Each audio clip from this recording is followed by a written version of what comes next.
అందరూ ఎలా ఉన్నారు? బాగున్నారా? మేమైతే చాలా బాగున్నాం. ఆఫ్టర్ 3 ఇయర్స్ తర్వాత మేము వెకేషన్‌కి వెళ్తున్నాం. అసలు ఎక్కడికి వెళ్తున్నాం? ఎన్ని రోజులు ఉంటామనేది తెలియాలంటే మీరు ఈ వీడియోని ఎండ్ వరకు స్కిప్ చేయకుండా చూడండి. మాకు భువనేశ్వర్‌లో ఫ్లైట్ 8:00 అనమాట. మేము అందుకే ఎర్లీ మార్నింగే లేచి రెడీ అయ్యి 5:00 కల్లా ఆటో ఎక్కేసాము. మా ఇంటి నుంచి భువనేశ్వర్ ఎయిర్‌పోర్ట్‌కి ఒక గంట పావు అలా ఉంటుంది. అందుకని 5:00కే స్టార్ట్ అయిపోయాము. ఎందుకంటే ఎయిర్‌పోర్ట్‌లో 1.5 అవర్ ముందే మనం ఉండాలి. చెక్ ఇన్, బోర్డింగ్ ఉంటది కాబట్టి మనం 1.5 అవర్ ముందే వెళ్ళిపోవాలి. మా ఇంట్లో ఆటో ఎక్కేసరికి చూసారు కదా, చీకటిగా ఉండేది. ఇంకా భువనేశ్వర్కి ఎంటర్ అయ్యేసరికి ఇలా తెల్లారిపోయింది. మేము వెకేషన్ కి స్టార్ట్ అయ్యింది నవంబర్ 14న ఎర్లీ మార్నింగ్ స్టార్ట్ అయ్యాము. ఇంకా నవంబర్ అంటే వింటర్ కదా, ఇంకా భువనేశ్వర్లో అంటే మేము ఉంటున్న దగ్గర కూడా చాలా చల్లగా ఉంది. ఆటోలో వచ్చాం కదా, ఇంకా ఆ గాలికి గడ్డగట్టేసాం ఆటోలోనే. స్వెటర్స్ అవన్నీ వేసుకున్నాం కానీ ఎంతైనా ఆ గాలికి చల్లగా ఉంటుంది కదా, మొత్తం ఓవరాల్ గా కవర్ చేసాం పిల్లలకి. కాకపోతే ఫేస్ ఒకటే చలికి అలా ఉండిపోయింది అనమాట. అందుకని ఇద్దరికి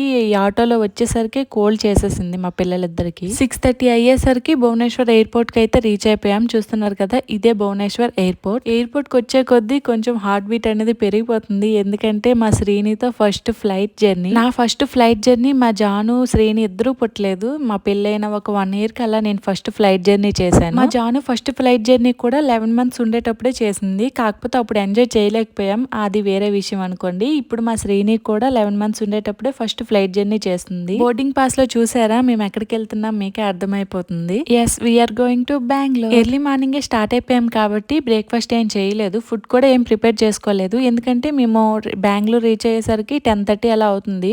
బ్రేక్ఫాస్ట్ లోపు చేస్తే లంచ్ టైంకి అక్కడికి వెళ్ళిపోతాం మేము. ఇక్కడ ఏంటంటే ఫస్ట్ గేట్ 4 అని ఇచ్చారు. మేము గేట్ 4 లోకి వెళ్ళి మా శ్రేణికి తినిపిస్తున్నాం. ఈ లోపు అయితే అనౌన్స్మెంట్ వచ్చింది గేట్ 1 లో వస్తుంది అనేసి.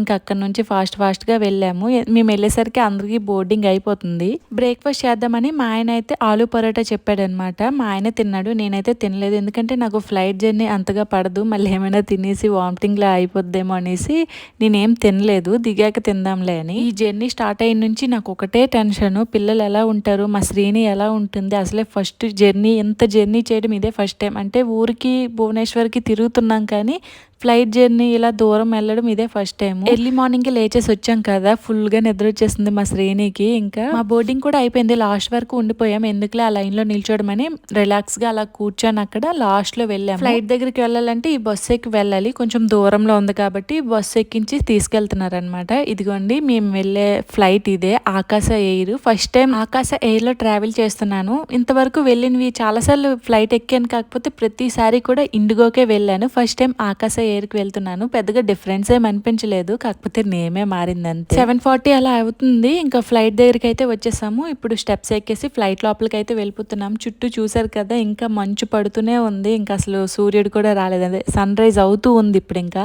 చాలా చల్లగా ఉంది. స్వెటర్స్ కూడా మేము ఇంకా తీయలేదు.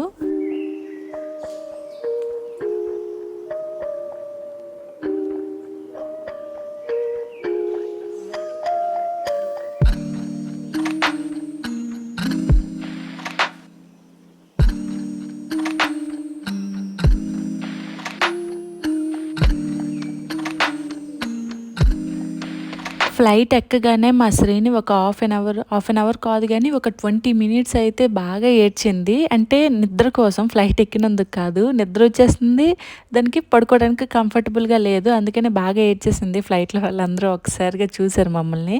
ఇంకా ఆ తర్వాత అయితే ఎలానో ఓలా ఏదో బాధపడి పడుకోబెట్టేశాను. పడుకొని ఒక 1 అవర్ తర్వాత లేచింది. లేచి బాగానే ఆడుకుంది. వాళ్ళ అక్క ఏవో స్నాక్స్ తింటుంటే ఇది కూడా కొంచెం లైట్గా అలా టచ్ ఇచ్చేది. మేము 2 అవర్స్ అనుకుంటా ఉన్నాము ఫ్లైట్ లోనే. 1 అవర్ అయితే మా పాప పడుకుని పోయింది, ఇంకో 1 అవర్ అయితే అలా ఉంది. మా జాను కూడా పడుకున్నట్టుంది ఒక హాఫ్ అన్ అవర్. నేను కూడా ఒక హాఫ్ అన్ అవర్ పడుకున్నాను, ఎందుకంటే ఎర్లీ మార్నింగ్ లేచేసాం కదా, ఫుల్ టైర్డ్ అయిపోయాము. ల్యాండింగ్ అప్పుడు మా జాను కొంచెం ఈర్ పెయిన్ అన్నది కానీ తర్వాత సెట్ అయిపోయింది. 10:00 అయింది. ఫ్లైట్ అయితే ల్యాండ్ అయిపోయింది. ఇంకా మేము బయటకు వచ్చేస్తున్నాం స్లోగా. ఎయిర్పోర్ట్ అంతా చూసుకొని, ఎయిర్పోర్ట్ కూడా చాలా బాగుంది. మీ అందరికీ తెలుసు కదా, బెంగళూరు ఎయిర్పోర్ట్ చాలా బాగుంటుంది. నా హెయిర్ స్టైల్ కి, నా డ్రెస్ కి మీరేం అనుకోవద్దు, ఎందుకంటే నాకు హెయిర్ అంటే చాలా ఇష్టం. అది అస్సలు కట్ చేయబుద్దేదు. అలా అని కొత్త హెయిర్ స్టైల్స్ నేను చేయలేను. పోనీ హెయిర్ లీవ్ చేద్దామన్నా ఇంకా చిన్నపిల్లలు, నాకు కూడా చిరాకుగా అనిపిస్తుంది. అందుకే మంచిగా ఫ్రెంచ్ బ్రైడ్ వేసేసాను. ఎయిర్పోర్ట్ నుండి బయటకు వచ్చేసరికి 10:30 అలా అయింది. ఇంకా అక్కడ నుంచి అయితే ఓలా క్యాబ్ అయితే అక్కడ బుక్ చేసుకొని మేము ఫ్రెండ్స్ వాళ్ళు ఉంటున్నారు వాళ్ళ దగ్గరికి అయితే వెళ్తున్నాం. అంటే ఫ్యామిలీ అని వాళ్ళు ఒక అపార్ట్మెంట్స్ లో ఉంటారనమాట. వాళ్ళు అడ్రస్ పెట్టారు, అక్కడికైతే వచ్చేసాము. ఈ ట్రిప్ అంతా కూడా మేము వాళ్ళతోనే స్పెండ్ చేస్తాము. ఇక్కడ ఫ్లాట్స్ కి అయితే వచ్చేసాము. ఎంత బాగున్నాయి అంటే చాలా బాగున్నాయి. అన్ని మనకి యాక్టివిటీస్ కూడా అవైలబుల్ గా ఉన్నాయి. అలానే ప్రైస్ కూడా చాలా ఎక్కువేలేండి.